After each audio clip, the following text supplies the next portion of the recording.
Very much, Mr. Chairman. I look forward to working with you. Senator Cardin is here. Senator Roberts. Look forward to working with all our colleagues.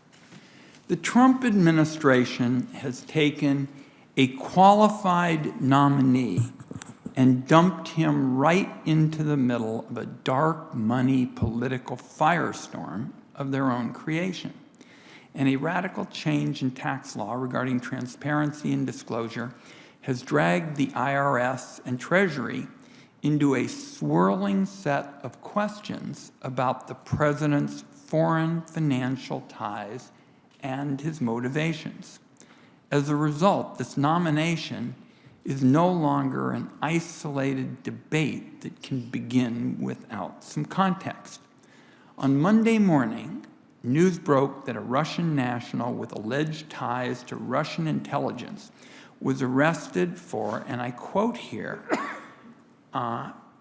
using a gun rights organization as a conduit to infiltrate and influence our economy. A Russian national using a gun rights organization to infiltrate our democracy. Just a few hours later, the Trump administration unveiled a pro-corruption transformation of our tax law that would make it even easier for Russia to get away with it the next time. It was a good day for dark money. So, Mr. Chairman and colleagues, our laws regarding donor disclosure and campaign finance were already horribly broken before this change was announced. And by the way, I had no notice of it. There were no hearings on it. It was just sprung on us.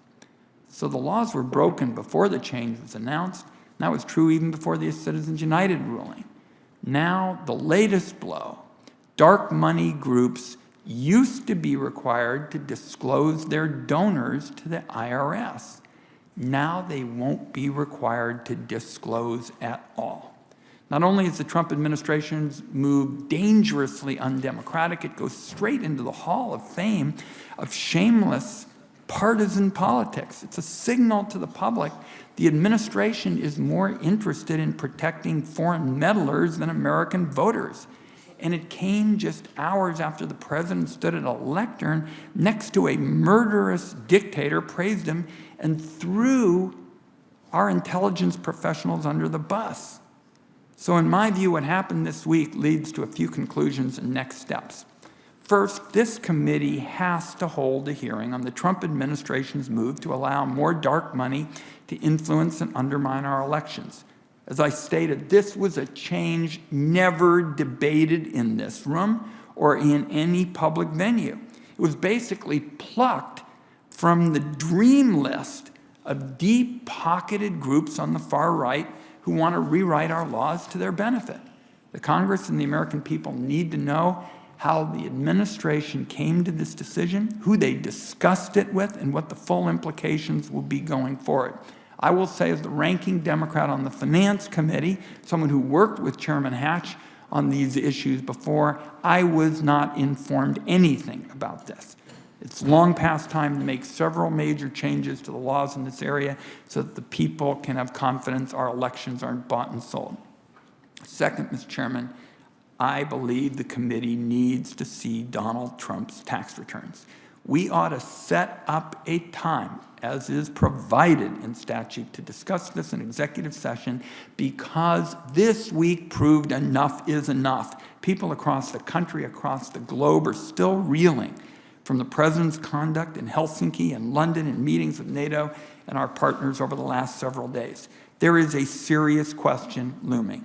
Did the president's lavish praise on Putin and slam on our allies take place because he prefers strongmen to democratic elected leaders, or is it because he has personal and financial connections to Russia that Vladimir Putin is exploiting? The committee needs answers to that question, and those answers eventually need to become public. Reviewing the president's tax returns would be a start. Might not uncover the full picture because the ties between Russia, the president, and the expansive business organizations he and his family continue to run are certainly complicated and very well concealed. But the president's refusal to adhere to a 40-year-plus bipartisan pro-transparency tradition of releasing tax returns after what happened this Monday can go on no longer.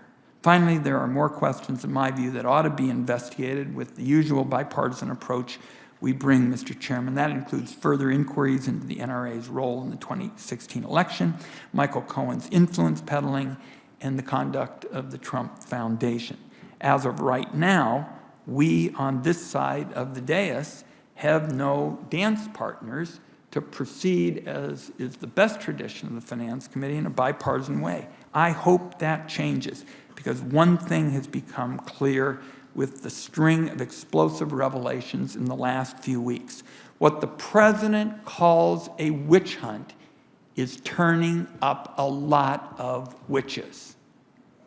As for the nomination the committee is scheduled to vote on today, I want to close with this. For now, despite his qualifications, I'm unable to support Mr. Rettig. I have appreciated the productive conversations I have had with him since he was nominated.